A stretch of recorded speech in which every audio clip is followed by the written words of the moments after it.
మొత్తానికి మా టమాటా పండ్లు హార్వెస్ట్ చేసేసినాం. పొద్దున్న లేచేసరికి టమాటాలు అయితే పండ్లు అయిపోయినాయి అనమాట. అందుకే ఈ పని పెట్టుకున్నాం. అందరికీ కూడా గుడ్ మార్నింగ్. అందరు ఎట్లున్నారు? నేనైతే మంచిగున్నా. మీ అందరు కూడా మంచిగా ఉండాలని మనస్ఫూర్తిగా కోరుకుంటున్నా.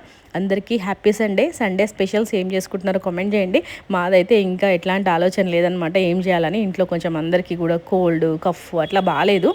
సరే ఇంకా టమాటాలు అయితే మంచిగా హార్వెస్ట్ చేద్దామని మా పాపతో పాటు వచ్చిన అట్లా గ్లాస్లో పెట్టి చూపిస్తుంది అనమాట. గ్లాస్లో నీళ్ళలో పెట్టిన తర్వాత టమాటా పెద్దగా అవుతుంది కదా, సో హ్యాపీ ఫీల్ అవుతుంది మా పాప.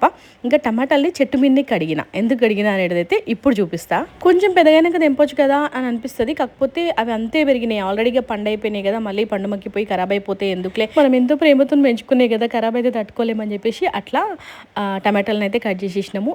ఎందుకు కడిగినానంటే ఇంకా చెట్టు మీద పండ్లు అట్లనే తిందామని చెప్పేసి, ఎందుకంటే 4-5 కూడా లేవు కదా, ఇక కూరలు ఏమేస్తాం, సరే తిందాం, తింటే హెల్త్కి కూడా మంచిదే కదా అని కట్ చేసి చూస్తే అసలు ఎంత ముద్దుగున్నాయి అంటే టమాటాలు టేస్ట్ కూడా అదిరిపోయినాయి. మా పాప కూడా నచ్చి అట్లా తింటుంది అనమాట. ఈ రీల్ ద్వారా ఫస్ట్ టైం మన ఛానల్ చూస్తుంటే ఒక్కసారి ఛానల్లోకి వెళ్ళి వీడియోస్ చూడండి, డెఫినెట్గా నచ్చుతాయి. Thank you so much. Bye everyone.